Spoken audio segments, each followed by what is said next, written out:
कोकणातील प्रत्येक अपडेट जाणून घेण्यासाठी आजच माझे कोकणच्या सोशल मीडिया प्लॅटफॉर्मला लाईक, फॉलो आणि सबस्क्राईब करा। खेड तालुक्यातील वेरळ उगवतवाडी येथील हनुमान मंदिरात आयोजित अखंड हरिनाम सप्ताह भक्तिमय वातावरणात संपन्न झाला। सप्ताहानिमित्त विविध धार्मिक, सांस्कृतिक आणि मनोरंजनात्मक कार्यक्रमांचे आयोजन करण्यात आले होते। यामधील विशेष आकर्षण ठरलेल्या खेळ पैठणीचा अर्थात होम मिनिस्टर या कार्यक्रमाला महिलांचा उत्स्फूर्त प्रतिसाद लाभला। विविध आकर्षक बक्षिसांसह एका भाग्यवान महिलेला अक्कलकोट येथील श्री स्वामी समर्थांच्या दर्शनाची विशेष संधी देण्यात आली होती। या सोडतीत प्रतीक्षा प्रदीप भोसले आणि प्रदीप भोसले हे दाम्पत्य भाग्यवान विजेते ठरले।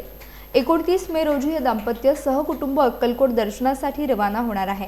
दरम्यान त्यांच्या प्रवासासाठी शुभेच्छा देण्यासाठी वेरळ येथील तंटामुक्ती उपाध्यक्ष संदीप गोवळकर, सुनील खांबल, मधुकर खांबल, राजेंद्र बोलाडे, चंद्रकांत गोवळकर गुरुजी, बामणे गुरुजी, प्रणेश शिगवन तसेच युवा कुणबी मदत ग्रुपचे सर्व पदाधिकारी आणि सदस्य व महिला मोठ्या संख्येने उपस्थित होत्या। हा संपूर्ण कार्यक्रम यशस्वी करण्यासाठी ग्रामपंचायत सदस्य निलेश बामणे यांचे मोलाचे सहकार्य लाभले।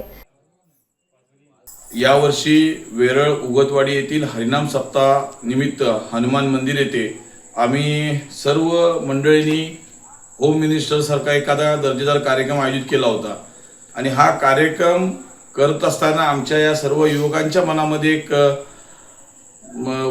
बक्षीस द्यावं, जाहीर करावं असं मनामध्ये आलं आणि ते बक्षीस होतं अक्कलकोट दर्शन। खास त्या होम मिनिस्टरच्या कार्यक्रमाचं आकर्षण म्हणून अक्कलकोट दर्शन हे बक्षीस आम्ही जाहीर केलं होतं आणि त्याप्रमाणे ते बक्षीस आमच्या या भोसले वहिनी या विजेत्या ठरल्या होत्या आणि आम्हाला आनंद होतोय की उद्या त्या सहकुटुंब अक्कलकोटला आमच्या या बक्षिसा माध्यमातून चाललेले आहेत आणि त्यांना उद्या अक्कलकोटला जाताना त्यांचा प्रवास अगदी सुखाचा व्हावा अशी स्वामींचरणी प्रार्थना करून आम्ही या ठिकाणी आज शुभेच्छा देण्यासाठी जमलो आहोत।